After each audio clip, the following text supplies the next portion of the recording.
Sejam todos muito bem-vindos para mais uma live hoje com um conteúdo muito especial. Vamos falar sobre a busca e apreensão extrajudicial e terei a participação do meu querido amigo, professor Homero Medeiros, daqui a pouquinho ao vivo aqui comigo. Você que está chegando, então, seja muito bem-vindo. Já vai mandando ver aí o dedo no coração, já vai compartilhando também o link dessa live com as pessoas aí do seu contato, do seu grupo de WhatsApp. Compartilhe e manda ver aí o dedo no coração, que você ajuda demais o professor Alessandro Meliso para a distribuição aqui dessa live que abordaremos a busca e apreensão extrajudicial. Então, estou vendo aqui vários alunos, ó, Edrose 123, a Francine, Renata Lapastina, advogada Márcia Stefanes, quem mais? Cláudia Vacari, Antônia Gomes, Pablo, Wagner Vasco, Maiara, todo mundo entrando aí, sejam muitíssimo bem-vindos. Professor Homero já na área também, uma grande honra recebê-lo aqui no meu perfil. Espero que esteja tudo ok com a imagem e com o som, voltando a fazer live aqui de casa e espero que esteja tudo ok, tá bom? Anitta aqui comigo também, seja bem-vinda, Anitta, Vinícius, todo mundo. Olha, já daqui a pouquinho eu vou dividir a tela com o professor Homero, mas eu queria passar um recado importante. Eu vou fazer um evento online com 4 aulas gratuitas a partir de março. Esse evento chama-se Defesa 360. O que vamos abordar nesse evento?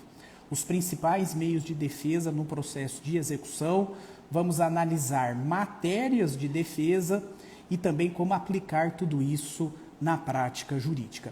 Para você fazer a inscrição, já está aberta, né, a possibilidade aí de se inscrever para essa imersão, é só você depois ir no link da bio aqui do meu perfil do Instagram, abaixo da minha foto do perfil do Instagram, ali tem um link, é só você clicar naquele link, colocar o seu nome, o seu e-mail e pronto, você já vai ficar aí cadastrado. Depois que você fizer a inscrição, entre também no grupo do WhatsApp, porque é lá no grupo do WhatsApp que você vai receber todas as informações, o material de apoio, os entregáveis, tudo aquilo que vamos disponibilizar para você nessas 4 aulas de muito conteúdo prático. Então já fica o meu convite aqui para você fazer a sua inscrição gratuita e participar da imersão Defesa 360. Combinado? Muito bem. Fazia tempo que eu não fazia uma live aqui no meu perfil, né? Fiz algumas lives semana passada e essa semana, mas sempre como convidado. E agora vou receber com muita honra o meu querido amigo Homero Medeiros. Vamos dividir a tela aqui com ele. Deixa eu ver se ele já está por aqui. Eu não vi ainda, ele não me mandou nenhuma mensagem, mas eu sei que ele está por aqui. Homero, só você colocar aí no chat eu aqui, só para eu te localizar aqui e já fazer o pedido para dividir a tela com você. Quem está entrando aí, já vai mandando ver aí, né? Já vai mandando ver o like, o coraçãozinho, senta o dedo no coraçãozinho e também compartilha. Esse triângulozinho aí, ó, parece um aviãozinho de papel, você consegue compartilhar. Ah, agora o Homero mandou uma solicitação de participação aqui. Só o Homero e eu sabemos como foi difícil sair essa live. A gente está ensaiando ela há algum tempo já, mas sempre eu com problema de agenda ou o professor Homero. Inclusive o professor Homero foi super solícito aí. Conseguimos agendar e trocar esse horário várias vezes, mesmo assim ele ficou firme e forte falando, não, vamos fazer essa live. Então, obrigado, Homero, eu sei que hoje o seu dia estava super corrido aí na Defensoria e você fez de tudo para participar aqui comigo.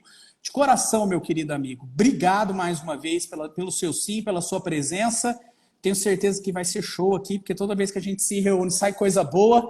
E obrigado de coração mesmo, viu, por ter aceito esse convite. Seja bem-vindo. Minha amiga Alessandra, eu que agradeço sempre o seu convite, né? É uma honra muito grande estar dividindo contigo aqui o Instagram para a gente falar sobre assuntos tão caros para a advocacia.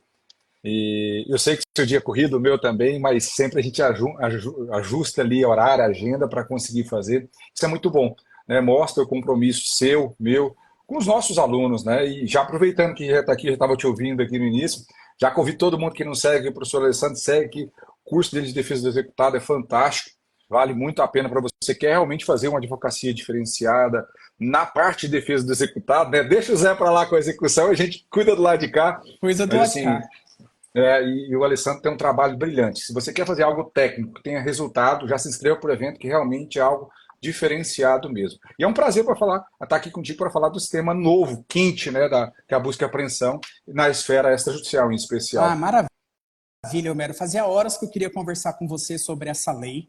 E eu falei assim, cara, é muito egoísmo meu eu falar com o Homero em particular, trocar uma ideia com ele sobre o pensamento que ele tem sobre a Lei 14.711 e todas as alterações aí que ela proporcionou no Decreto-Lei 911, que trata da busca e apreensão, e não dividir isso com a minha audiência.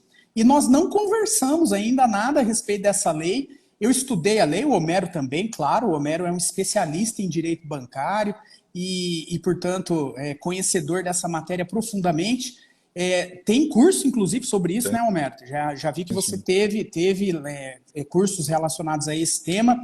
E eu tenho uma percepção da lei, né, uma percepção, claro, que é baseada na mera interpretação literal dos dispositivos, porque eu não encontrei ainda nenhuma doutrina, nenhum artigo, muito menos uma jurisprudência sobre o tema, vai levar um tempo para que isso aconteça, mas já cheio de dúvidas aqui, de inquietações, e eu quero saber o seu posicionamento, para a gente trocar uma ideia relacionada a esse tema.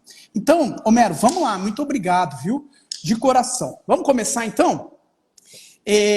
Bom, como eu disse, essa lei ela é uma lei recente. A Lei 14.711 é conhecida como Marco das Garantias Legais, mas que alterou também o regimento que trata da busca e apreensão, alienação fiduciária, bem imóvel, né? Então, falamos aqui basicamente daquela questão dos bens, dos veículos financiados, né? Onde, até a entrada em vigor dessa nova lei, o mecanismo de consolidação da propriedade em favor da instituição financeira, em razão do inadimplemento do financiamento pelo devedor, se dava exclusivamente pela via judicial.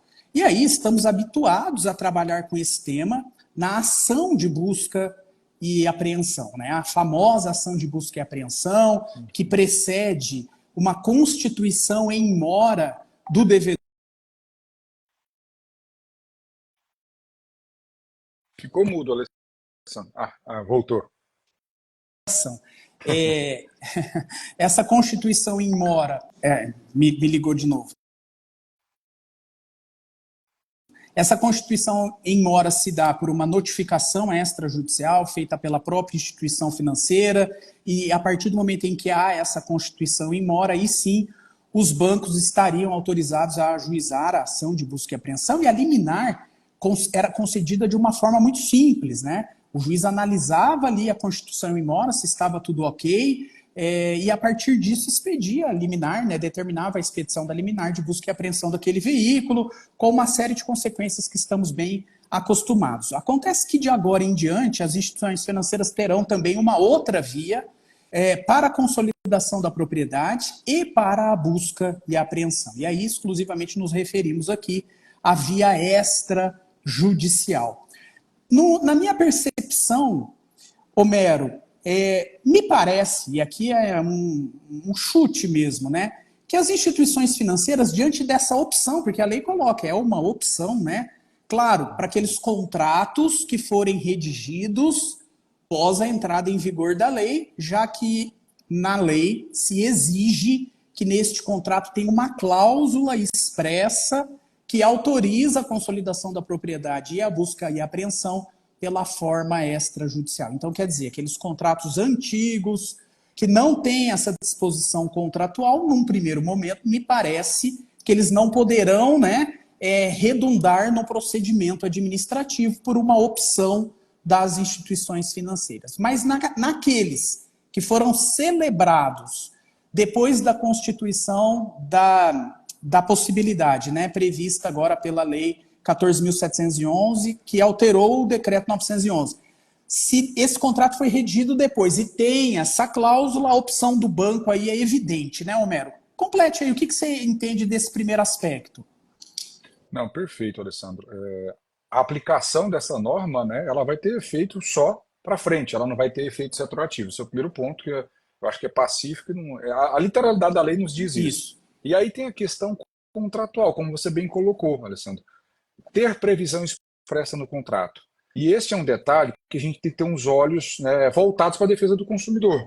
Quem está do lado de cá, como você e eu, né, defendendo essas pessoas, defendendo às vezes o devedor, e precisa ter esses olhos.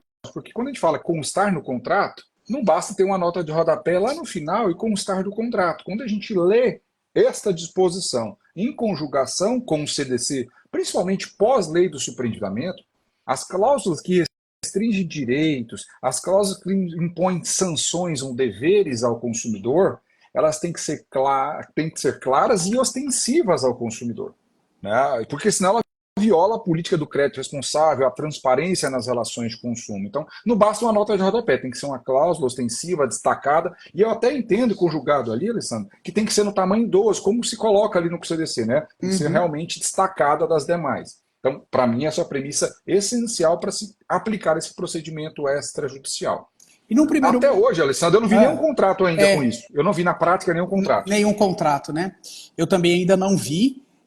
Mas isso vai ensejar uma observação que nós, advogados, teremos que ter daqui para frente quando analisamos a situação específica do cliente. Primeiro, se de fato o procedimento foi instaurado lá no cartório de registro de títulos e documentos com esse contrato prevendo essa cláusula. Porque no volume de demandas, né, que as instituições financeiras têm relacionado a esse tema, pode ser que, ao fazer um convênio com um determinado cartório e entregar a ele os requerimentos de consolidação da propriedade ou de início do procedimento administrativo, dentro do bolo passe algum contrato que não tenha a cláusula expressa.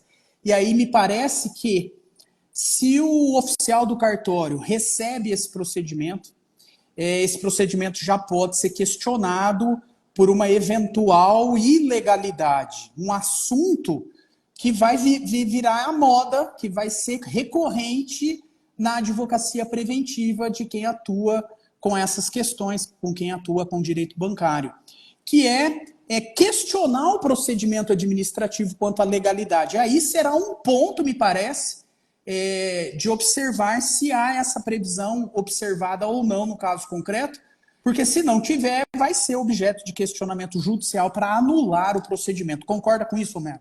Perfeitamente, Alessandro. E não só concordo, né, mas eu acho que é uma grande oportunidade para a advocacia. Porque você atua na magistratura, sabe bem disso.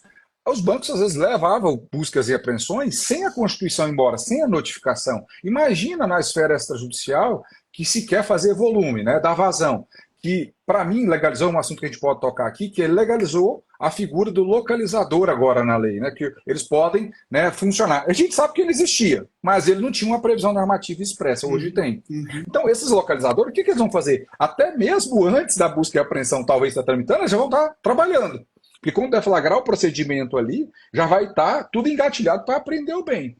Para mim vai ser muito claro isso. E vai ter muito erro. Muito erro. E aí tem uma disposição da 14.711 que altera o Decreto-Lei 911, que este procedimento indevido, e aí ele trata de procedimento indevido com essa expressão, gera inclusive multa, que é a multa que nós temos ali da improcedência da busca e apreensão judicial, e as perdas e danos também que são previstas ali no Decreto-Lei 911. Então, além de você buscar honorários numa ação possível de desconstituição desse procedimento administrativo, você tem a parte de pretensão reparatórias também, que é importante. Exato, perfeito. Eu acho que isso vai ser um grande nicho de atuação para quem se dedicar a essa área e vai ter muita oportunidade aqui de atuar de forma a anular o procedimento judicialmente e com isso conseguir, inclusive, colocar o cliente que está numa situação de devedor, credor do executor, do credor do seu próprio credor, né?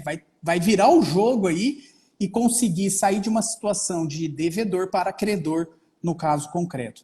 Um outro ponto importante, Homero, é que a partir do momento em que o banco ele tem a opção de ir pela via judicial ou extrajudicial, o pressuposto pontapé para que isso aconteça ainda continua sendo a necessidade da notificação extrajudicial para constituir in mora o devedor. Então, aquela notificação que estamos habituados lá, que o banco faz através da expedição de uma carta com uma R, essa notificação extrajudicial para constituir o devedor em mora ainda é necessária também para a via extrajudicial, né? Nós teremos aqui uma dupla notificação. A primeira é essa, feita em regra pela própria instituição financeira, né, Homero? Olha, essa observação sua é interessantíssima, Alessandro, porque aqui eu acho que o legislador ele piorou um pouquinho a situação do banco, na minha visão, porque já é um procedimento extrajudicial. Ele criou um duplo filtro de notificação, porque eu vou ter que ter aquela notificação preparatória que eu teria para uma busca e apreensão judicial, e ela é necessária também para esse procedimento, que tem uma notificação que dá a oportunidade. Então, nasceu para este consumidor, esse devedor, uma dupla oportunidade, em tese, dele quitar o contrato. Ele recebe aquela cartinha via correio ali, por exemplo, ele pode quitar o contrato ali, a obrigação que ele tem naquela carta. Mas, quando vai iniciar o procedimento extrajudicial via tabelionato, também haverá uma nova notificação para que ele pague a dívida. Né? Então, tem a dupla notificação, e aí, para mim, tem um agravante, porque agora nós temos uma figura com uma série de mais, né, requisitos formais, vamos assim dizer. Essa notificação ela traz um requinte de detalhes maior, porque a notificação do procedimento judicial ela não tem tanto detalhamento na própria legislação. Né? Então, acaba que ficou um pouco mais difícil. E vai ter muito problema. Aí eu acho que a maior fonte de problemas do procedimento extrajudicial, sem dúvida alguma. Maravilha. Então, vamos partir então da informação que o pressuposto continua sendo a constituição em mora do devedor através da notificação extrajudicial.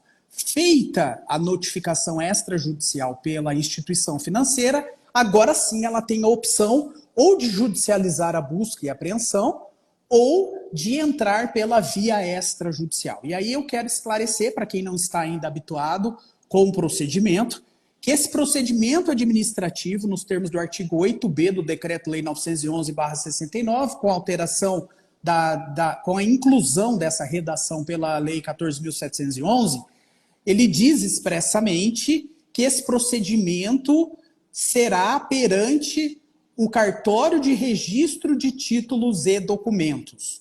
Cartório de registro de títulos e documentos, né, do local onde reside o devedor. Mas se tiver mais de um cartório de registro de títulos e documentos, em qualquer um deles, me parece, né, Homero? Sim, para mim é qualquer um deles. Sendo o domicílio do devedor, não vejo obstáculo nenhum. Daí vai virar aquela guerra que tem entre os cartórios. Entre os cartórios, quem que vai abraçar melhor essa demanda. Para mim vai ser um grande leilão. Vai ser um grande leilão e, claro, os bancos farão convênio com esses oficiais do cartório de registro de título e documento para que eles recebam esses pedidos administrativos de busca e apreensão. Consolidação da propriedade e busca e apreensão. E aí, Homero, eu queria fazer uma observação, pelo menos na minha percepção, a partir do momento em que a instituição financeira faz a opção pela via extrajudicial, ela vai deflagrar o procedimento mediante um requerimento formulado ao oficial do cartório de registro de títulos e documentos. E esse procedimento, pelo menos é a visão que eu fiz, a leitura que eu fiz, esse procedimento é deflagrado e ele é realizado em duas, vamos dizer assim, fases. Eu tenho uma primeira fase, que é a fase da consolidação da propriedade em favor da instituição financeira, e depois, finalizada essa fase, eu tenho a opção de inaugurar uma segunda fase, a fase da busca e apreensão extrajudicial. Na sua leitura, né, até academicamente, você também visualiza essas duas fases independentes, Homero, ou você entende que é uma coisa só? Não, tem as duas fases, tanto é que tem o prazo, né, da notificação para a pessoa purgar a mora, vamos assim dizer, porque ele só vai avançar se não houver a purgação da mora ou uma defesa que acabe obstando o prosseguimento deste procedimento. Exato. Então tem essa primeira fase essencial, não tem como pular e já passar para a apreensão do bem. Exato. E até, Alessandro, isso que você está colocando é interessante, porque se houver essa apreensão antes da fase da consolidação, na minha compreensão, é um procedimento ilícito. É um procedimento ilícito. porque, na verdade, não há o fenômeno da consolidação da propriedade. Então, aquela pessoa que é o credor, ele ainda não está na esfera patrimonial plena dele o domínio do veículo. Eu tenho que consolidar ali a posse e propriedade, e aí depois vai ter o ato de apreensão efetivo, né? A posse indireta ele já tem, o diante por força contratual, a posse direta por meio da apreensão. Mas a propriedade não está consolidada ainda em nome dele, né? Exato. Então precisa ter esse procedimento. E é igual o procedimento judicial, na minha compreensão. E aí, fazendo essa analogia, a mesma coisa. Enquanto não passar dos 5 dias para eu fazer a quitação, porque purgação da mora é a prática que a gente chama, mas não existe mais a purgação da mora, né? É quitação da dívida contratual, né? Que vencimento antecipado. A gente usa na prática a purgação da mora porque isso acabou gerando uma praxe forense, vamos assim dizer, né? O prazo de purgação da mora. Mas não é mais purgação da mora como se falava. É sim pagamento da integralidade da dívida. E aqui, mesmo cenário, se não houver a consolidação e houver o ato de apreensão antes, para mim é um ato ilícito.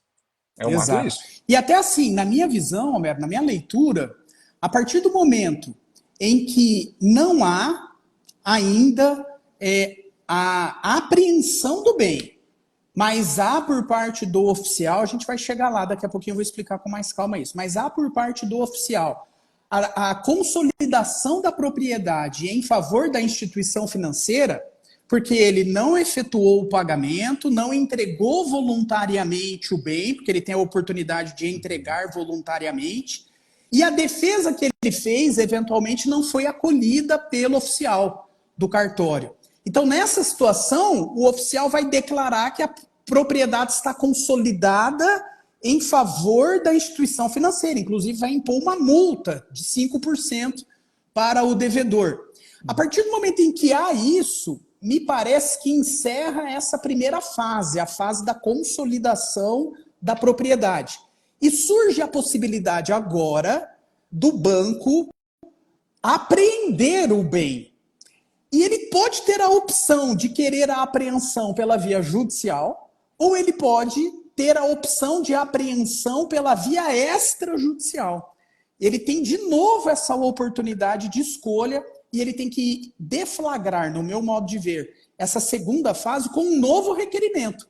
Agora, o requerimento de busca e apreensão extrajudicial, onde ele vai atualizar o valor da dívida, até porque, quando o bem for apreendido pelo localizador ou por um oficial do cartório, o devedor ainda vai ter uma nova oportunidade de efetuar o pagamento para não perder o bem. Então, na minha visão, as fases são independentes, tá? Eu faço essa leitura. Mas voltando um pouquinho antes, Homero, o pessoal ficou com dúvida aqui qual é o cartório competente de registro e títulos e documentos. Isso. Cartório de registro de títulos e documentos. Não é cartório de notas. Isso. Pode ser que o cartório acumule as funções, as atribuições, mas especificamente é o cartório de registro de títulos e documentos, ok? A lei diz que é esse cartório aí, pode ser que ele tenha acumulação da atribuição também das notas, mas em tese é esse cartório. Muito bem, o banco optou pela via extrajudicial, fez o requerimento ao oficial do cartório de registro de títulos e documentos. Aí me parece interessante a observação que o Homero fez. Nesse requerimento do banco, ele tem que vir instruído com os documentos que estão lá na Lei 14.711. Eu não lembro se eu estou com ele. Os documentos do parágrafo 13 do artigo 8b.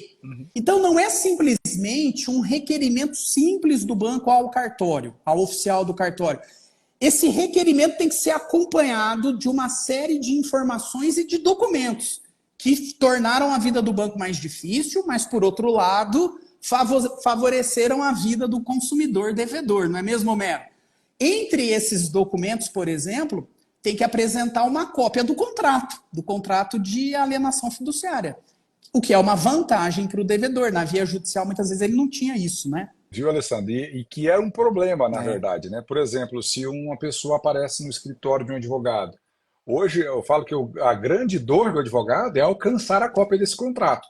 O procedimento extrajudicial, ele te dá a arma, se, obviamente, né, o banco cumprir essa providência de apresentar ao cartório, né, esta informação e este documento, te dá arma para judicializar contra o procedimento, e não só contra o procedimento, mas também buscar a revisão do contrato, caso tenha cláusulas abusivas. Ele tem uma série de armas para você trabalhar, isso é importante. E antes a gente tinha essa dificuldade, ficar notificando o banco atrás de contrato, notificava 1, 2, 3, 4 vezes para conseguir alcançar a cópia desse contrato.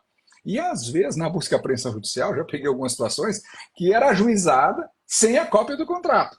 Né? Sem a cópia do contrato. E é um problema seríssimo. Seríssimo. Né? Isso aí.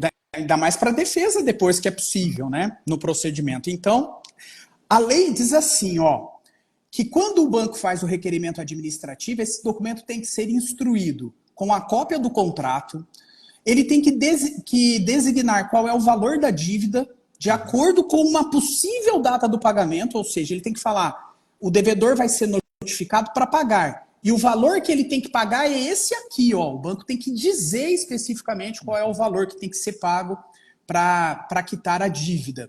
Ele tem que trazer o banco uma planilha com detalhamento da evolução da dívida.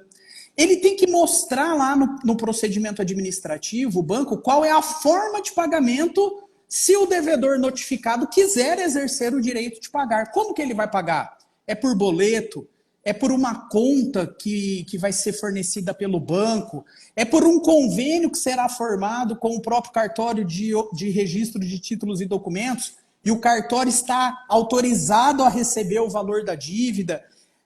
Tem que ter todos os dados da instituição financeira, endereço de localização, e-mail, CNPJ, e tem que ter nesse requerimento do banco, lá no cartório, a informação para que o devedor notificado saiba onde que o veículo pode ser entregue, caso essa seja a opção do devedor notificado. Eu não quero pagar, eu não quero apresentar defesa, mas eu quero entregar o veículo.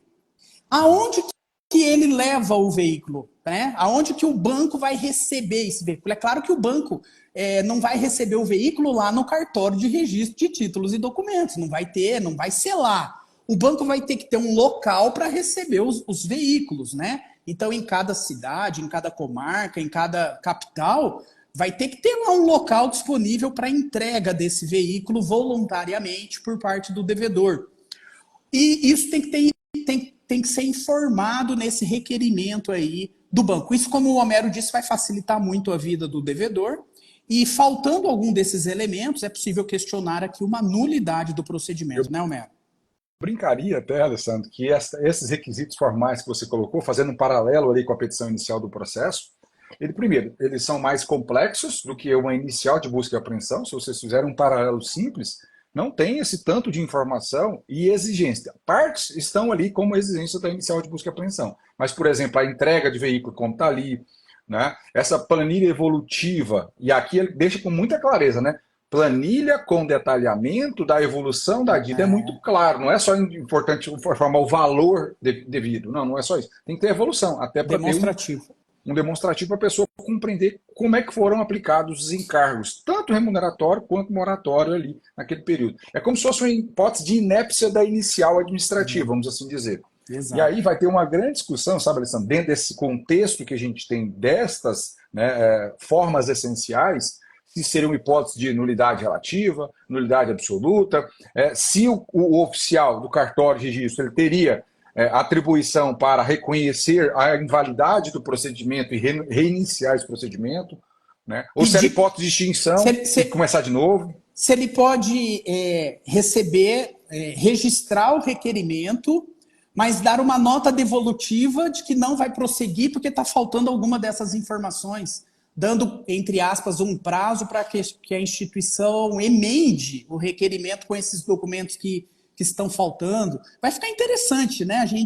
A gente analisar na prática como que isso vai acontecer. Eu fico curioso para saber como que o oficial vai analisar isso tudo na prática. Sabe, Alessandro, é um procedimento, é uma normativa que ela traz tantas ramificações na minha compreensão, e aí, como você falou, né, eu até hoje não consegui encontrar nenhuma doutrina que aprofunde o assunto, e até mesmo, se vocês forem estudar, por exemplo, a exposição de motivo que gerou a lei, ela não aprofunda como a gente gostaria que aprofundasse para ter melhor, né, qual foi o pensamento do legislador para editar essa norma. A gente não tem essa clareza. E é um fato tão grave isso que você colocou, da nota devolutiva. Peraí, o oficial do cartório, ele recebe o requerimento, quando não Analisa. preenche o requisito, ele deveria fazer o quê? Olha, vou fazer uma nota de devolução ou nota devolutiva para que você faça as adequações.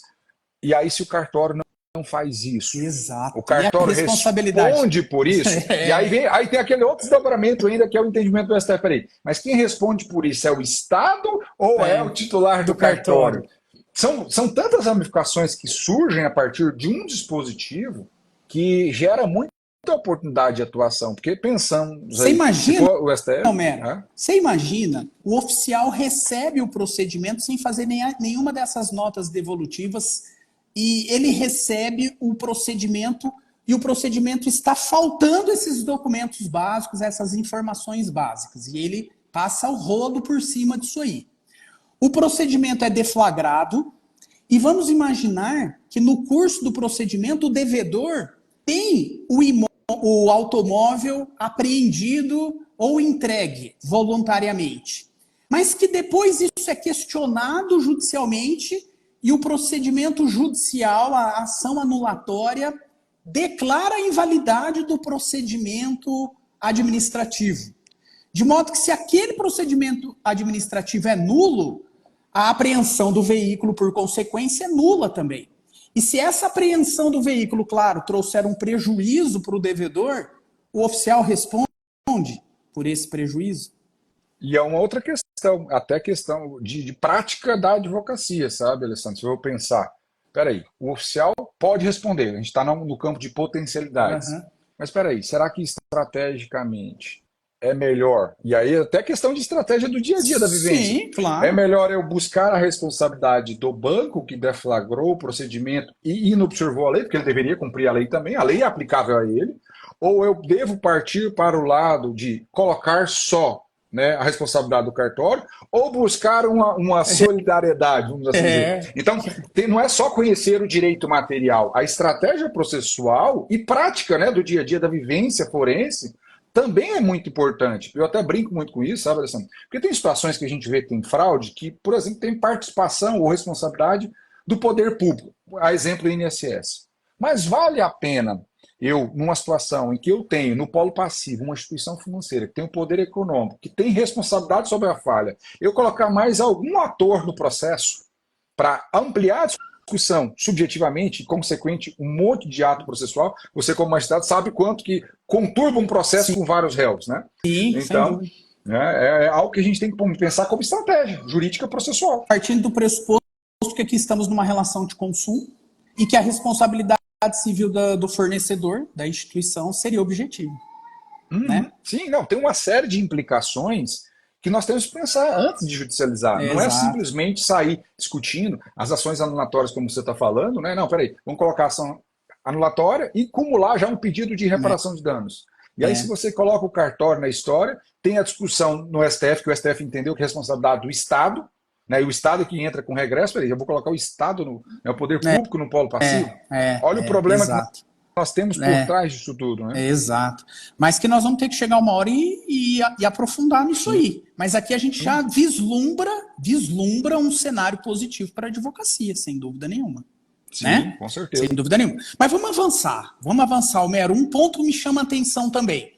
O oficial do registro, o oficial do cartório de registro de títulos e documentos recebe o procedimento. Vamos imaginar que está tudo ok, o requerimento do banco, com todos os documentos que o parágrafo 13 desse artigo determina. Ele, então, recebe o procedimento e aí o primeiro ato do cartório é notificar o devedor, a nossa segunda notificação, né? A lei trata dessa notificação.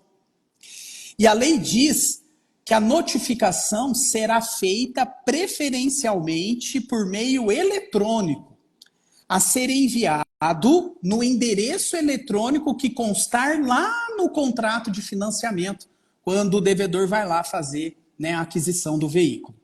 Essa é a forma preferencial. E aí eu já vislumbro aqui muitas dificuldades em relação a essa notificação extrajudicial pela via eletrônica. Via eletrônica aqui, leia-se e-mail. E não é um e-mail que o banco vai pesquisar em relação ao devedor ou oficial do cartório.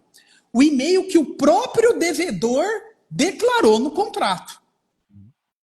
É isso, né, Homero?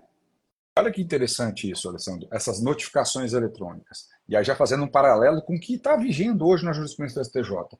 No procedimento judicial, esta notificação, que é um pressuposto processual ali extrajudicial, não pode ser eletrônica, segundo o STJ, apesar do tema repetitivo 1132, que basta o mero envio. Mas a eletrônica por meio de e-mail não é válida, segundo o STJ, mesmo com o tema 1132. Agora, peraí, nós temos uma lei falando que um procedimento extrajudicial permite preferencialmente a comunicação eletrônica. Só que nós temos alguns requisitos ali que são importantes. Eu tenho que ter, mesmo que seja eletrônico, eu tenho que ter uma confirmação de recebimento, né? Aí tem que ter essa confirmação. E aí vai nascer para o advogado, porque pode ser também que tenha um endereço, e isso acontece, tá, gente? Quem vai comprar carro sabe que às vezes os dados preenchidos ali, que não foram completados pelo consumidor, coloca um e-mail aleatório. Pode acontecer. Pode acontecer. A gente sabe que pode acontecer na prática. E aí alguém confirmou o recebimento. Peraí, existe autenticidade no recebimento dessa informação? Foi de fato o consumidor que recebeu este e-mail? Porque pode acontecer, Alessandro, por exemplo, o seguinte, eu vou lá comprar, não, eu sou um analfabeto digital. Eu não tenho e-mail. Ah, não, vamos colocar o e-mail da sua sobrinha aqui, que veio aqui com você, né? Coloca aqui. Aí coloca, quem recebeu esse e-mail não foi eu, devedor. Foi um terceiro. Por isso que vai dar muita então, confusão isso aí. É algo ainda muito complexo, na minha visão, que tem espaço de discussão. E então, se o titular do cartório não tiver elementos de segurança, para mim, por exemplo, essa notificação eletrônica, por mais que ele fale, deixa eu pegar o parágrafo, ele fala o seguinte, o parágrafo 6º, a notificação a cargo do oficial de registro de título será feita preferencialmente por meio eletrônico a ser enviada ao endereço eletrônico indicado no contrato. Só que ele não tem aqui elementos, aí o parágrafo 7 vem e fala, a ausência de confirmação do recebimento da notificação eletrônica em até 3 dias úteis contados do recebimento implicará a realização da notificação postal. Só que ele não fala quais são os elementos de verificação desse recebimento. Exato. Então, na minha compreensão, a norma disse menos do que ela queria. Exato. Nós precisamos ter uma interpretação ali extensiva para entender. Espera aí, quando eu receber, eu tenho que indicar elementos individualizadores. Para mim, para validar essa notificação, por exemplo, se eu colocar lá, tem aquela confirmação de leitura automática, não sei, né? Não sei se todos conhecem. Tem lá, mandou para o e-mail do Alessandro. Eu fui lá do banco, mandei para o Alessandro. E ele clicou lá. Peraí, qual é o elemento? Porque às vezes este e-mail é gerenciado por várias pessoas. Exato. E para mim essa notificação ainda tem que ser pessoal. Exato. E aqui drástica, me parece que isso aqui seria um sistema seguro se houvesse um sistema único em que todos os cartórios de registro de títulos e documentos estivessem vinculados. Um sistema criado, por exemplo, pelo CNJ, onde todos os cartórios de registro de título e documentos estariam vinculados e dentro desse sistema teria um formato de comunicação dos atos do cartório através da correspondência eletrônica. De modo que o próprio sistema já teria esse controle para saber se foi aberto, se não foi, se decorreu o prazo de 3 dias, se não decorreu, certificar se decorreu o prazo de 3 dias e não foi aberto. Enfim, que teria muito mais segurança do que cada cartório ter o seu próprio sistema individual, né? E cada um fazer de um jeito. Então, me parece que nesse primeiro momento, como nós não temos ainda, né, um sistema único que pudesse atender a todos os ofícios, né, extrajudiciais, me parece que na prática vai acabar acontecendo de ser uma comunicação mesmo postal, né? Carta com a R. E aí vem lá a carta com a R, se tem a assinatura do devedor, tá ok. Se não tem a assinatura do devedor, aí a gente vai analisar se o endereço está correto, se é o endereço do próprio contrato, se essa notificação foi válida, se não foi. Enfim, aqui também nós teremos muito pano para manga para discutir judicialmente. E aí, Alessandro, isso que você colocou é importante, né? Porque volta aquela discussão se a correspondência tem que ser de fato recebida pelo devedor, ou se não Ou tem, não. né? Se Porque é a sobrado, porque notificação para constituir mora não precisa, né, Homero? não Só precisa. E aí, precisa parágrafo 7. ser para o próprio endereço, E é um né? É um problema, problema. né? Aí tem uma problemática gigantesca dentro de um procedimento extrajudicial, que já em tese é mais simplificado que um processo judicial, e aí a notificação vai prevalecer o termo 1132, não vai prevalecer o termo 1132. Eu acredito que se manterá o mesmo entendimento, que este procedimento basta o envio Eu com também acho. carta com aviso de recebimento, por força até do que está no parágrafo 7º. Né? Exato, Ele vai manter exato. o mesmo Vai raciocínio manter, ali. eu também acho. Aí, E aí a gente vai ter as mesmas regras que temos já para via judicial, para notificação, né, e constituição em mora. sim. Muito bem, mas vamos partir então vamos partir de um ponto de que o procedimento foi deflagrado e o devedor foi notificado e a notificação está corretíssima, ok, ele tem conhecimento de fato que existe agora, né, um procedimento administrativo contra ele. E ele é notificado para quê? Notificado para em 20 dias. Então aqui já temos uma diferença grande com relação ao judicial. O judicial fala em 5, né?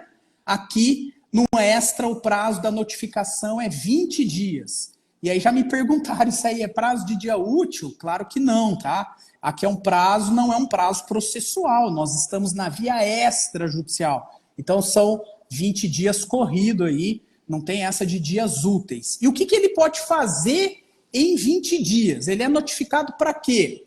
Na minha visão, Homero, ele pode aqui ter 4 possibilidades nesse prazo de 20 dias. A primeira é efetuar o pagamento. Pagamento daquele valor que o banco colocou lá no seu requerimento, o valor da dívida. E ele vai lá e paga. Pagando, tá tudo ok. Ele continua com a posse do veículo, não vai perder o veículo, a dívida que existia não existe mais, o banco recebeu o valor do seu crédito, está tudo resolvido. Mas essa é a opção que na prática menos ocorre, né? Menos ocorre. A gente sabe que na prática, muitas vezes, o devedor não tem o dinheiro para pagar. E aí ele vai ter uma segunda opção. A minha visão, essa segunda opção ele pode entregar o veículo voluntariamente no local em que o banco disponibilizou para receber o veículo, ou ele pode, Homero, vê se você concorda comigo, ele pode, no prazo de 20 dias, ir lá no cartório de registro de títulos e documentos e dizer assim, eu fui notificado e eu coloco o veículo à disposição do banco. E o veículo está em tal local. Aí é o banco que vai buscar o veículo que está com o devedor, porque ele disponibilizou o veículo para o banco. É claro que se o banco for lá buscar o veículo, o banco vai cobrar o valor disso aí, da despesa dele. Mas me parece que a lei dá essa opção dele entregar. Entregar significa ele leva o veículo ao local indicado pelo banco. Ou ele disponibiliza o veículo ao banco e o banco vai buscar o veículo no local onde ele indicou. Qual é a vantagem, no meu modo de ver, do devedor fazer isso? Ele foge da multa de 5%. Concorda com isso? Não, concordo com o raciocínio. Até estou vendo um comentário aqui. A entrega do bem e toda a estrutura processual que você colocou, eu concordo em número, gênero e grau. São essas 3 possibilidades que a gente tem aí de imediato, né? Pagamento, a entrega nos 2 cenários que você trouxe. Só que aí tem que, como diriam os filósofos Henrique de Juliano, né? Aí que mora o perigo. Porque a entrega, se não tiver uma assessoria jurídica, uma consultoria jurídica de um profissional competente, vai literalmente colocar o consumidor numa situação pior do que ele entrou neste procedimento. Porque muitas vezes o banco aproveita da oportunidade, do contexto, não é simplesmente uma entrega quitativa. Se fosse uma entrega quitativa, estava ótimo, perfeito, tá, beleza. Normalmente não é. Eu já tive situações na defensoria que a gente teve casos que a pessoa realmente não tinha. Eu acho que o banco faz a análise de risco de spread bancário e quita a obrigação, ótimo. Mas a 90% dos casos não é entrega quitativa. E aí o que acontece? Ele fica sem o carro e ainda com uma dívida gigantesca. Então, tem que ter um cuidado gigantesco na entrega. É uma opção boa para quem não tem condição nenhuma, só que tem que ter esse cuidado, buscar essa consultoria jurídica com o advogado, buscar ali uma orientação. E é uma fonte de atuação do advogado também aqui nessa fase, prestar essa consultoria na entrega do bem, avaliando ali todas as vantagens e desvantagens dessa proposta, e buscar uma tentativa de acordo, né, de uma entrega equitativa. Isso seria o cenário ideal, caso a pessoa não tenha condições. E aí resolve o problema. Agora, se não tem, ele continua com a dívida. Exato. É um problema sério. Nessa situação, se ele entrega voluntariamente o veículo, está consolidada a propriedade em favor da instituição financeira e ela vai, claro, levar esse veículo à venda extrajudicial para quitar o valor do financiamento. Se a venda for superior ao valor da dívida, o que exceder será devolvido ao consumidor, o que a gente sabe que muitas vezes também não acontece, porque essa venda sempre é feita por um valor inferior ao de mercado do veículo e normalmente não é suficiente para pagar o valor da dívida, ainda vai ter um crédito do banco para ser cobrado numa ação de execução. A terceira possibilidade que ele tem nesse prazo de 20 dias, a primeira é pagar, a segunda é entregar ou disponibilizar, a terceira é a mais interessante, né, Homero? A terceira é apresentar, se for o caso, no prazo de 20 dias, documentos comprobatórios de que a cobrança que o banco está fazendo é total ou parcialmente indevida. A minha leitura aqui, Homero, isso, no meu modo de ver, é defesa. Defesa. Tá? É apresentar defesa na via extrajudicial. Por quê? Ficou mudo, Alessandro? Voltou. Se eu vou questionar, melhor dizendo, se eu vou questionar a cobrança da dívida, total ou parcialmente, isso tem que ter argumentos para demonstrar ao oficial de que o valor é indevido. Ou porque eu já paguei tudo, ou porque aquilo que está sendo cobrado é excessivo. E se é excessivo, a lei me diz que eu tenho que dizer para o oficial qual é o valor correto. Então isso é defesa. Concordo perfeitamente, Alessandro. Não tenho dúvida nenhuma que o procedimento extrajudicial instituiu. Até no começo, quando eu falei sobre isso, sabe, Alessandro? O pessoal, não, mas não tem defesa, não tem. É porque não tem a palavra defesa, não tem a palavra contestação, não tem a palavra embargos, né? Então as pessoas acabaram interpretando aquilo ali como um ato de manifestação. Gente, mas espera aí, se a cobrança é total ou parcialmente indevida, isso é uma defesa? Exato. Não tenho dúvida nenhuma de que, para falar que algo é indevido, eu estou defendendo uma posição jurídica. E aí cabe dentro desse procedimento para mim a defesa. E aí entra a atuação fortíssima do advogado. Exato. Né? Aí é aquela questão técnica mesmo de quem domina o direito bancário de externar ali a cobrança de encargos abusivos, de juros abusivos, de capitalização. Aí a questão é técnica mesmo, né, Homero? É fazer uma defesa técnica. Perfeito. E aí, Alessandro, veio uma observação, além da defesa técnica do direito bancário, me veio depois também uma reflexão sobre isso, porque quando você pega o dispositivo ali, como você leu, ele dá a entender que essa defesa, né, manifestação indevida, pode ser por qualquer pessoa. Então ali, em tese, não tem uma reserva de ter alguém com capacidade postulatória. Né? A minha primeira interpretação foi, olha, o devedor pode fazer uma manifestação ali por escrito, né? Literalmente pegar o papel de pão ali e fazer a defesa dele. Não é adequado? Jamais. Jamais. Acho que esse caminho é o pior cenário possível. Sim, ele vai pior. literalmente se complicar. Mas a minha leitura é que não há uma exclusividade de atuação por meio de advogado. Não sei se você tem essa visão. Me parece que eu comungo desse entendimento também, senão a lei teria feito essa reserva. Né? Então, assim, ficou meio claro para mim que seria por meio do próprio devedor ou por procurador, e procurador em sentido amplo, aí, como ele quiser. Mas eu entendo que o correto é fazer sempre por meio de um advogado, e um advogado que entenda do assunto. Exato. Porque aqui, se você fizer, né, como você já bem mencionou, uma defesa general, não devo porque os juros são abusivos, só colocar juros abusivos. Não adianta. Como às vezes a gente até vê algumas, não resolve. Não resolve. Porque você tem que apresentar da mesma forma, e aqui, Alessandro, você é um cara fantástico na parte de defesa do executado, embargo de execução, a pessoa vai lá e faz o embargo de execução.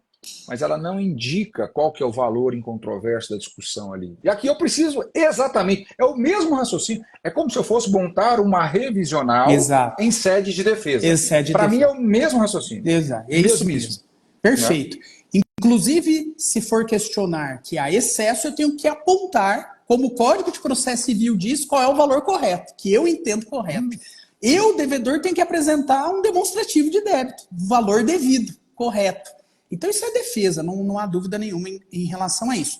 E o mais interessante aqui é que a lei diz assim, depois que o devedor, então, apresenta, né, esses documentos questionando total ou parcialmente o valor da dívida, o que vai acontecer?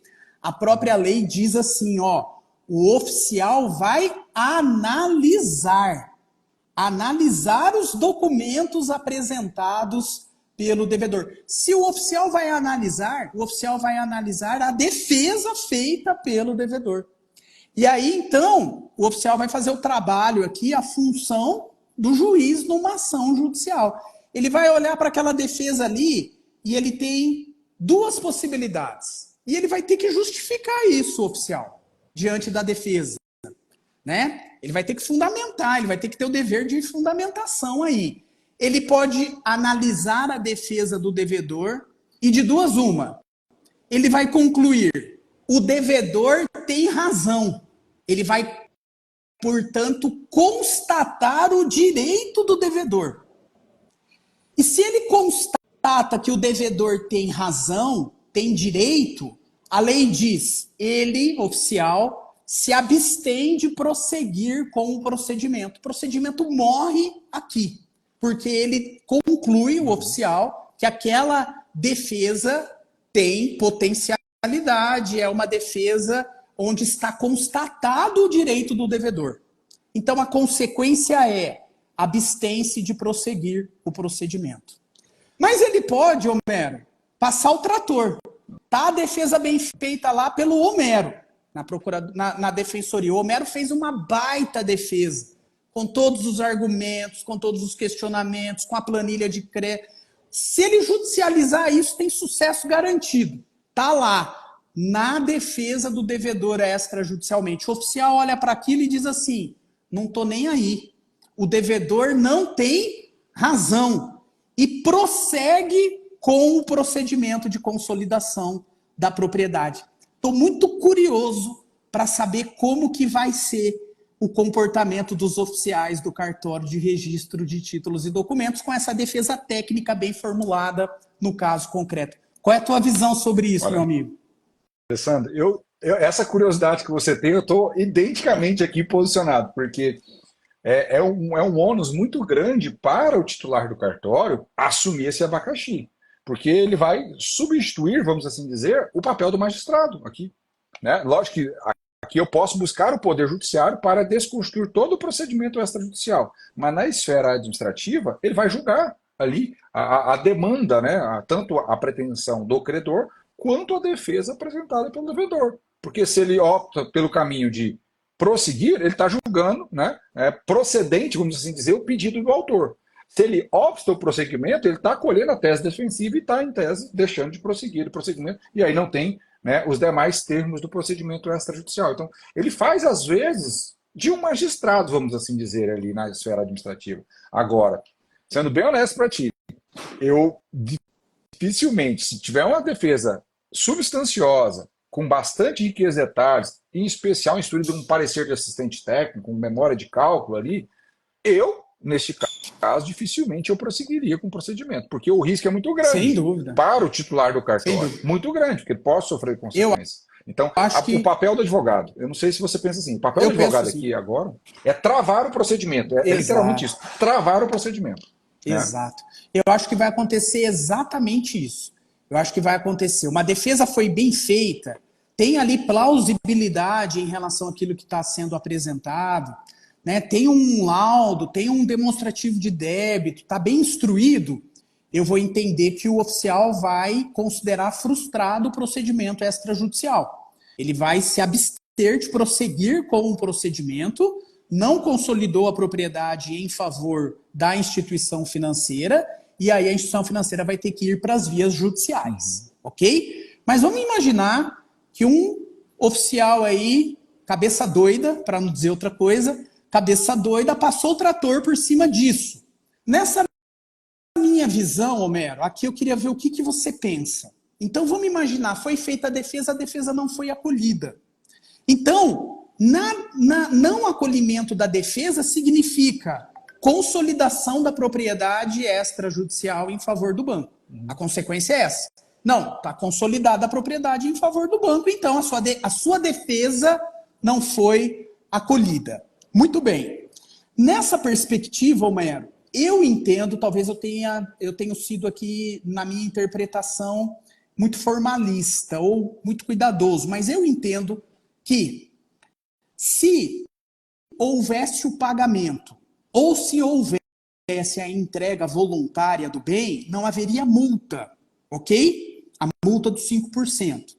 Então, se o devedor notificado não optou por uma via, pagamento, nem pela outra entrega, mas ele optou pela defesa, ele tem agora o direito de, diante da sua defesa ser negada, ele ter uma nova oportunidade de pagar ou entregar para não incidir a multa. Eu tenho feito uma interpretação que a partir do momento em que a defesa é negada, o cartório, o oficial, tem que notificar novamente o devedor para dizer para ele, olha, sua defesa não foi acolhida e você tem uma nova chance de pagar ou de entregar para não ter a multa. Se você não fizer isso no novo prazo que eu estou te concedendo, a lei não fala isso, e aí eu acho que o prazo tem que ser 5 dias, aí sim eu vou impor uma multa e consolidar a propriedade em favor do banco.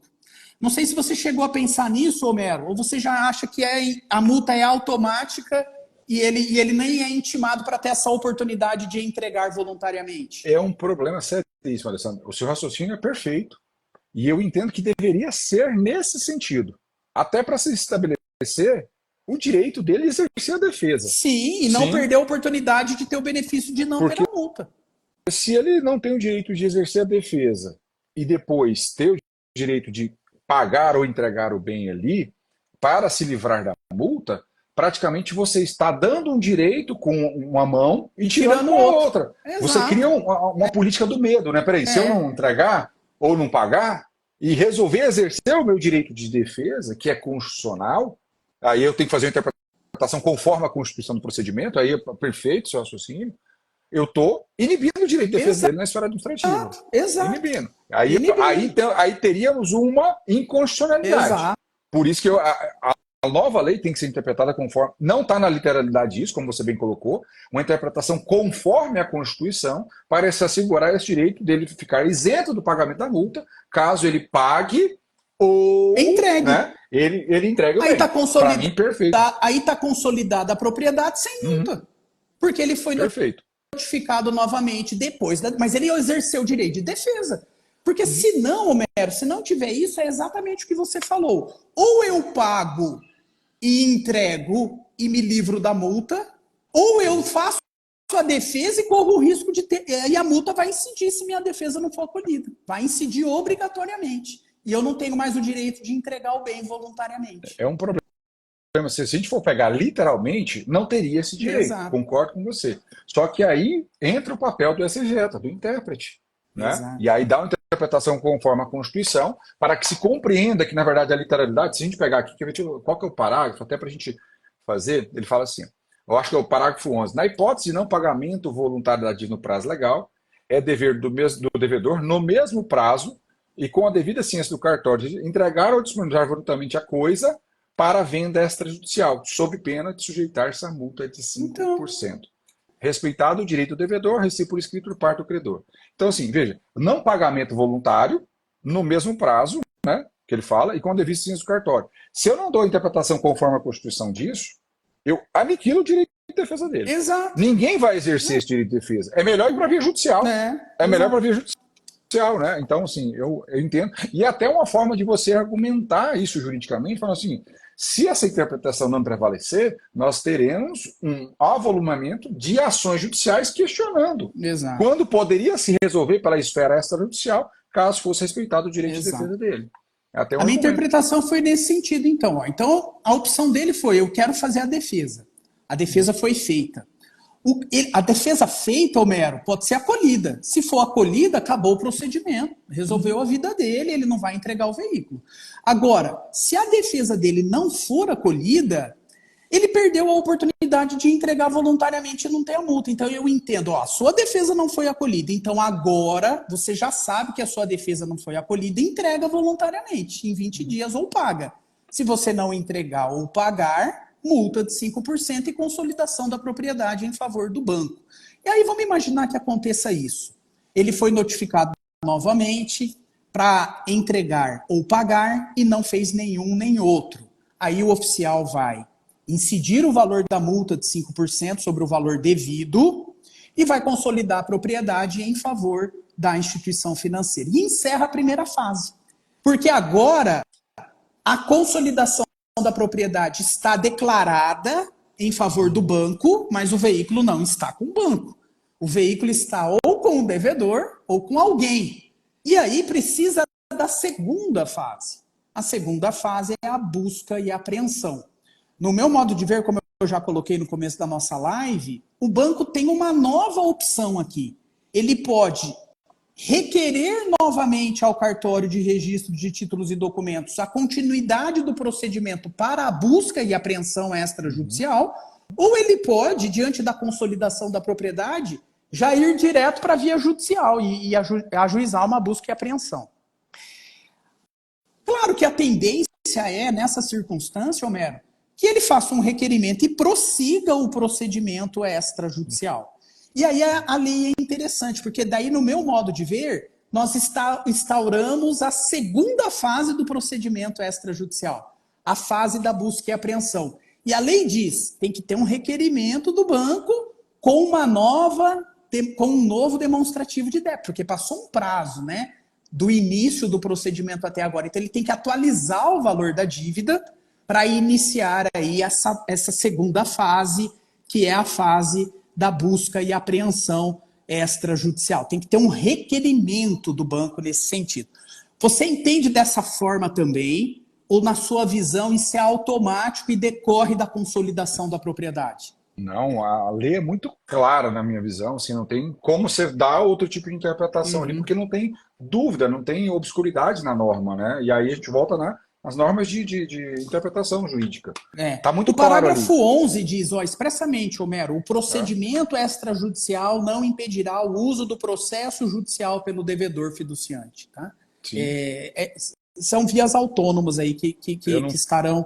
Tenho dúvida disso. E a questão da dívida atualizada que você colocou, essa é interessante. Quer ver? Eu acho que é o artigo 8C. Deixa eu pegar qual que é o parágrafo aqui. Eu acho que é parágrafo primeiro. Ó. Aí ele fala o seguinte: o credor poderá requerer ao oficial de registro de títulos a busca, né, com a apresentação do valor atualizado, como você colocou, e da planilha. Ele volta a trazer, não é apenas o valor da dívida, e a planilha demonstrativa da evolução ali desse débito, né, para que se faça ali a apreensão. E aí vem uma questão interessante, Alessandro, com isso. Qual é a razão de ser desse valor da dívida e dessa planilha? É uma pergunta que eu me faço, porque já houve a consolidação. Eu acho que se justifica essa preocupação de ter uma nova planilha aqui, porque a partir do momento em que o veículo é apreendido extrajudicialmente, ainda vai ter aquela última esperança do devedor pagar, né? Dele efetuar o pagamento no prazo de 5 dias para que o veículo seja devolvido para ele. E esse pagamento no prazo de 5 dias é dessa dívida aí que vai estar nesse demonstrativo de débito. Perfeito, o raciocínio é perfeito, e até, né, essa discussão, a gente estava refletindo sobre isso, mas tem que ter essa oportunidade. E tem, a legislação traz. Né, e este é um dos fundamentos pelos quais também eu entendo que este é o argumento anterior que você trouxe, né, que não tem literalidade na lei falando do procedimento de consolidação na primeira fase, que é da decisão ser intimado para quitar o contrato ou entregar o bem. Quando a gente pega, acho que, deixa eu pegar um dos parágrafos aqui, e ele tem que ser aplicado analogicamente aqui nesse procedimento, quer ver? Eu acho que está no final, peraí, deixa eu ver aqui. Ele tem um dos parágrafos que fala o seguinte, aqui, ó, o parágrafo 9º, do artigo 8C, tá, gente? No prazo de 5 dias úteis, agora é interessante, ele traz em dias úteis, veja a diferença de contexto agora ele normativo. traz em dias úteis, exato.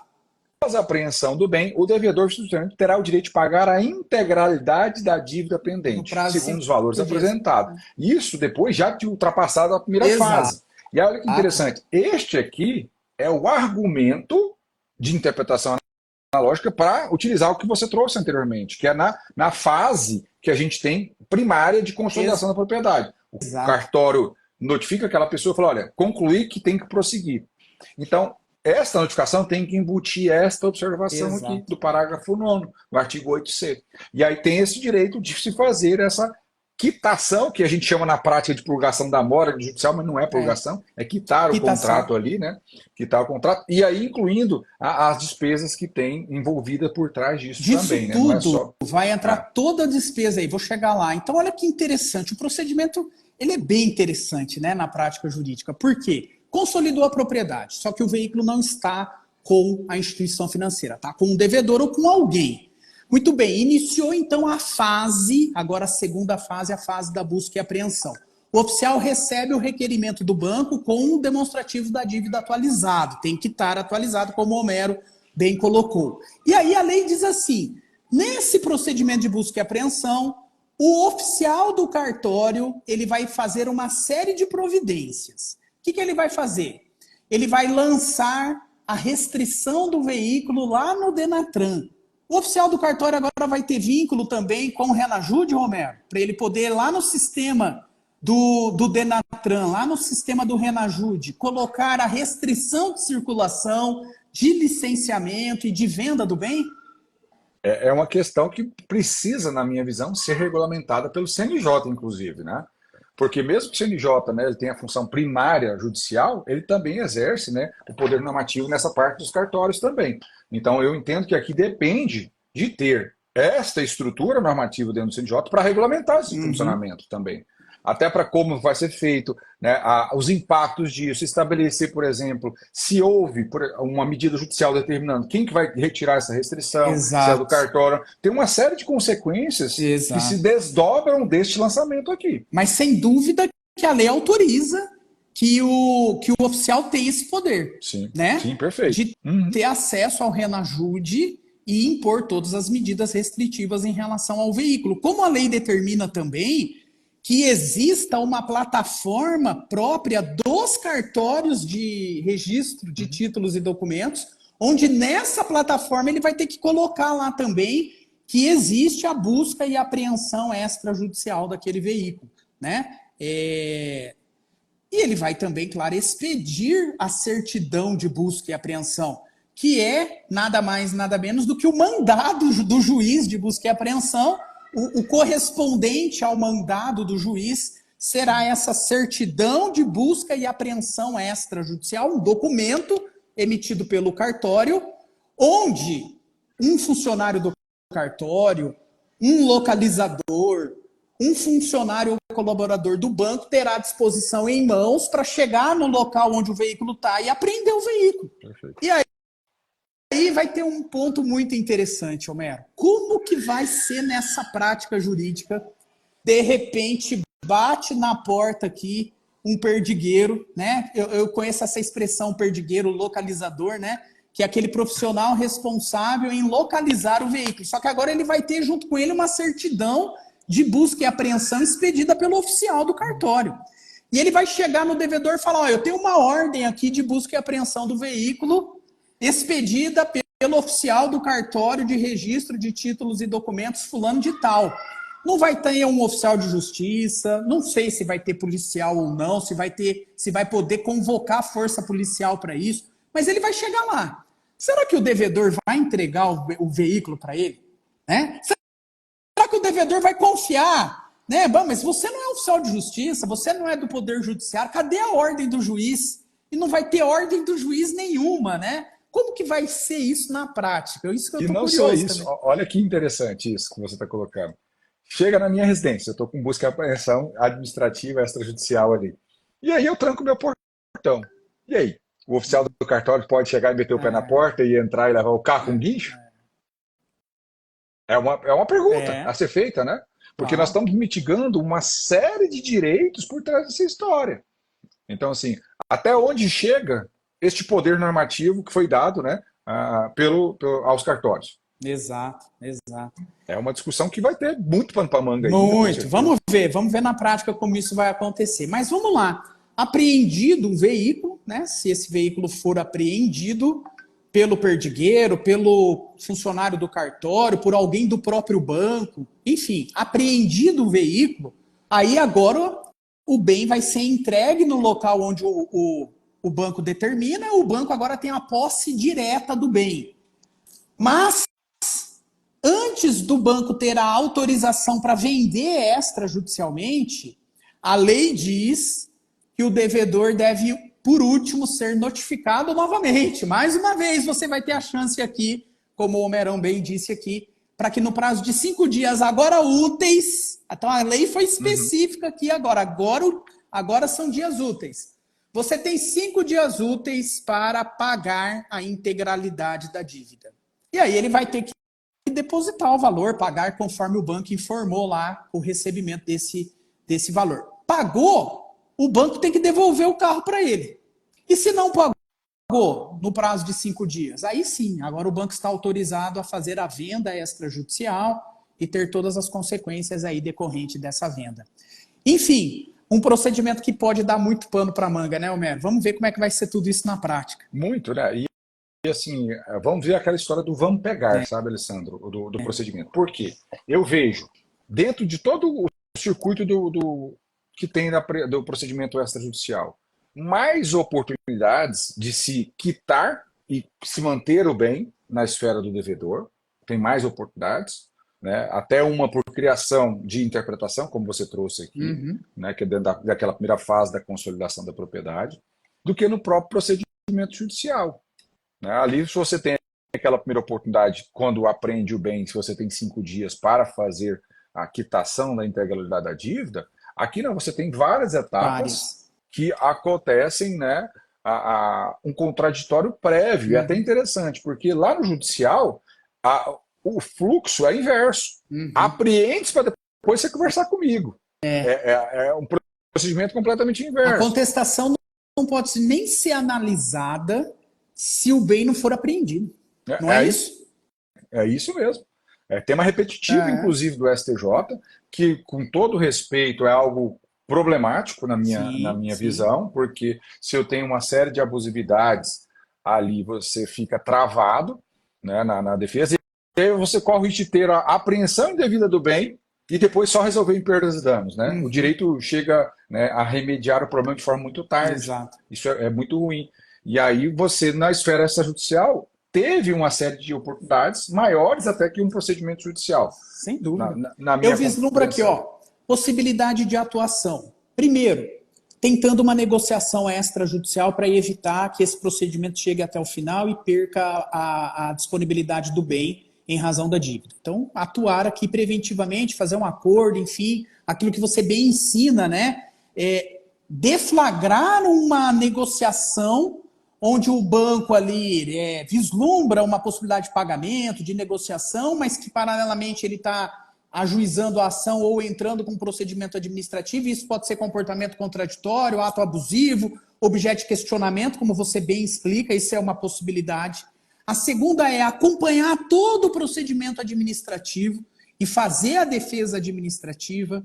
Terceira possibilidade, entrar com a revisional ou judicializar para declarar a nulidade do procedimento administrativo, exigir contas em caso de venda desse bem extrajudicialmente pelo banco num leilão extrajudicial, onde ele não presta contas nenhuma, você vai poder exigir as contas aí. Enfim, tem muita possibilidade aqui de atuação prática, né? E tem um cenário aqui interessante, Alessandro, dentro da defesa extrajudicial, que a gente precisa ponderar, que são os reflexos do entendimento do STJ, por exemplo, dentro do tema repetitivo número 28, que fala da desconfiguração da mora. A desconfiguração da mora só acontece quando eu tenho abusividade ou nos juros remuneratórios ou na capitalização de juros. Então veja assim, eu peguei um contrato que tem defesa administrativa, dentro do procedimento aqui da busca e apreensão extrajudicial, em que eu tenho abusividade num desses dois encargos. Espera aí, se eu tenho abusividade num desses dois encargos, e aí olha que interessante esse raciocínio processual, Alessandro, o cartório pode prosseguir com o procedimento diante de um tema repetitivo? Exato. Exato. Porque nós estamos numa migração há alguns anos, né, do sistema brasileiro, né, do civil law, que nós tínhamos nessa origem do civil law, para um common Aham. law. Os códigos de processo civil 2015 é muito claro nesse sistema misto que a gente tem hoje, principalmente o 927 ali. Mas espera aí, isto chega ao ponto de gerar uma obrigação para o titular do cartório não prosseguir com base no tema repetitivo 28? Pois é. É uma pergunta a se fazer. Agora, de outro lado, eu não tenho abusividade nos juros ou na capitalização. Isto é motivo para a improcedência do ato defensivo, da defesa do devedor, prosseguindo ali e se resolve na questão das abusividades dos encargos na esfera judicial, por exemplo? Porque às vezes eu tenho lá tarifa de avaliação, tarifa de registro, tarifa de pré-gravame, venda casada de seguro, todos esses encargos. E aí eu vou discutir isso só na esfera judicial, porque eu não tenho abusividade nesses dois elementos do contrato, um desses dois. Né? Exato.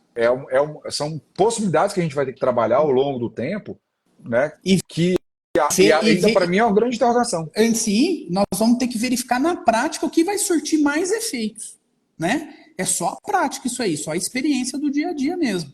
Porque você imagina, deflagra um procedimento administrativo, onde há alguma abusividade dessas que você colocou do tema repetitivo 28. E, paralelamente a isso, o devedor ajuiza uma revisional de contratos. É claro que ele vai, nessa revisional, requerer de forma provisória, uma tutela provisória, uma liminar para suspender o procedimento administrativo. Né? Vai ser uma tendência também. Eu judicializo a revisão e peço uma tutela provisória para o juiz expedir uma liminar determinando a suspensão do procedimento, porque eu estou revisando o contrato aqui e se não suspender lá na administrativa, eu corro o risco de perder a propriedade lá, a consolidação da propriedade em favor do banco. E, Alessandro, tem uma questão interessante, até processual, que é algo que eu tenho refletido muito para antes de até colocar em aula para o aluno, sobre o instrumento adequado, sabe? Algo que eu quero até compartilhar aqui em primeira mão com vocês, são estudos que eu tenho feito aqui e discutido, porque é o seguinte, quando a gente vai fazer um revisional de contrato de veículos, gente, financiamento em veículos eu falo em sentido lato, tá? Inclui motocicleta, caminhões, alienação fiduciária dentro do rito do Decreto-Lei 911. Não dá para o advogado ir para um revisional, eu falo descalço. Eu tenho que buscar elementos, por exemplo, para provar que há abusividade na tarifa de registro de cadastro. Não basta só olhar o contrato mais hoje. Se você vai para o judiciário só com o contrato, você vai descalço. Para mim, esta é a grande definição. Então, eu tenho que provar que a tarifa de registro não é abusiva, depende da situação. Tarifa de avaliação, ela não é ilegal, depende da situação. Venda casada de seguro, né, depende de atos extrajudiciais. Mas peraí, eu recebi uma notificação extrajudicial, tendo cartório, para dentro dos prazos de 20 dias, pagar a dívida ou fazer minha defesa ali. E aí, nesse intervalo, eu não consigo notificar o banco para que ele me apresente elementos para eu dar subsídio a uma inicial completa, bem feita, adequada, com tarifa de avaliação, tarifa de registro, venda casada de seguro, pré-gravame e serviços de terceiro. Eu não consigo. Eu consigo falar de juros e capitalização, consigo. Sim. Agora, eu vou fazer uma inicial, às vezes capenga por isso, ou eu vou fazer uma tutela cautelar antecedente, pedindo para que o juiz sobreste, né, o procedimento, depois eu faço o procedimento de emenda e aí vem com a revisional. Então, é algo que a gente tem que refletir processualmente. Eu confesso para você que eu não tenho ainda algo matemático fechado, porque eu estou refletindo muito sobre isso, porque a gente sabe que depende da posição do magistrado, da magistrada, né, e é algo que a gente tem que evoluir antes de colocar em prática, a gente maturar muito a ideia e o raciocínio. Mas é algo que a gente tem que pensar, porque se eu faço uma inicial mal feita, eu tomo sucumbência parcial no processo. E aí é problema, eu estou prejudicando o meu cliente. Então, e a advocacia não pode ser assim, ela tem que ser feita de forma estratégica e ter a máxima efetividade no seu trabalho. Né? Muito bem, muito bem posto. É algo que tem que ser refletido e observado na prática. Aí é só experiência prática mesmo, né, Homero? Não tem jeito, é só experiência prática. Porque o instrumento existe, você pode ir por uma via, pela outra. Qual é aquela que vai me dar mais segurança jurídica, menos risco de tomar uma tinta, uma invertida, de colocar meu cliente em situação de risco? Aí é a prática, né? E até mesmo, Alessandro, a questão da litigância predatória. Exato. Porque nós temos um movimento. E tem uma outra situação, a gente nem comentou aqui, esse assunto é gigantesco, daria umas 3 lives, né? Por exemplo, em fraudes, e existe, tá, gente? Existe pessoas que sofrem busca e apreensão que ela não comprou o veículo. alguém fraudou, né, o contrato em nome dela. E aí, ela não tem nem elementos para discutir isso ainda. Pois é, Ela só tem um contrato ali com a fraude de assinatura. Então, o que pois ela é. deve fazer? Qual que é a estratégia jurídica processual para este caso? Ela fazer a defesa e já judicializar de plano? Então, é algo que a gente tem que sempre refletir antes de dar um passo errado. Porque depois que ajuizou, e principalmente a ação declaratória de inexistência de negócio jurídico, a pessoa não fez. Se eu faço essa ação hoje, no cenário que nós vivemos hoje do Poder Judiciário, principalmente com a pressão dos bancos de outro lado, a questão de litigância predatória, a chance do seu cliente ser condenado à litigância de má-fé, caso reste provado no curso do processo que a assinatura era dele, é muito grande. É grande.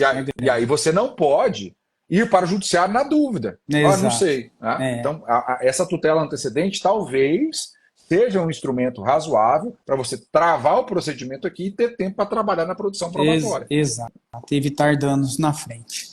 Romero, como você disse, tem muito pano para manga, muito assunto para tratar, é tema para mais de uma live, nós passamos mais de 1h20 juntos aqui tratando dele. Sim. Até peço desculpas a você e a toda a nossa audiência aí por estender, né, até além de 1 hora. Agradecer mais uma vez, meu amigo, de coração aí, a sua gentileza de dizer sim e participar comigo dessa live. Fiquei muito feliz, viu, de coração mesmo, porque eu estava nessa expectativa de trocar essa ideia com você. E que bom que nós comungamos aqui praticamente de todos os entendimentos, né? É muito bom isso, muito bom mesmo. E fico à sua disposição para o que você precisar lá na sua audiência, no seu perfil, nas suas lives. Fico aqui também de braços abertos para poder te ajudar, tá bom, meu amigo? Obrigado de coração. Eu que agradeço, Alessandro, pelo convite. E sempre convidar, a gente vai movimentar o que for necessário para a gente fazer. Porque, para mim, é um processo de aprendizagem. Na verdade, você tem um raciocínio jurídico muito aguçado, né? E você tem uma visão que eu tenho também, né? Que é o lado eu falo o lado dos fracos e oprimidos. Eu tô levantando um movimento agora e eu conto com a sua colaboração nesse movimento. É o movimento do credor sacana, né? Porque que bacana. Não se fala tanto em devedor malandro. Então agora eu tenho um movimento do credor sacana. E quem é o credor sacana? É aquele que falsifica um título executivo, é aquele que cobra excesso de dívidas, é aquele que sempre faz um demonstrativo de débito colocando algo que é indevido, é aquele que quer penhorar bem, que é impenhorável, enfim, nós temos também a figura do credor sacana, vamos combatê-lo na prática jurídica, tá bom? Eu não só apoio, já coloque aí, pessoal, hashtag credor sacana, e não só isso, tá, Alessandro? E conte comigo nesse movimento. Do mesmo modo que existe a discussão de litigância predatória do devedor, né, que você atua bastante aí no lado do devedor, e eu do consumidor, que tem o mesmo lado da história, a gente tem a litigância predatória destes credores sacanas. Do mesmo modo. Né? E nós temos um lado que são as instituições financeiras hoje, né? O Poder Judiciário está abarrotado de processos de instituições financeiras. Não estou falando que todas são sacanas, sim, mas nós temos algumas que são sacanas. Então aí merece o hashtag para elas também. Bacana demais o movimento, está mais que apoiado. Então vamos fazer o seguinte, todo mundo tirando um print da nossa foto aqui, do nosso encontro, da nossa live agora, e aí você publica no seu Stories, coloca o arroba do professor Alessandro Melis, do professor Homero e o hashtag credor sacana. Combinado? Vamos fazer isso? Vamos começar esse movimento junto aí de também dizer que o credor, né, tem as suas falhas e há muito credor sacana. E as instituições financeiras cá entre nós, né, talvez seja o representante maior desse movimento todo aí. Verdade. Mas valeu, meu amigo, de coração. Muito obrigado. Fica com Deus. Abraço. Fiquem com Deus, tchau, pessoal. Tchau. Todo mundo aí. Valeu, hein? Ótima noite a todos.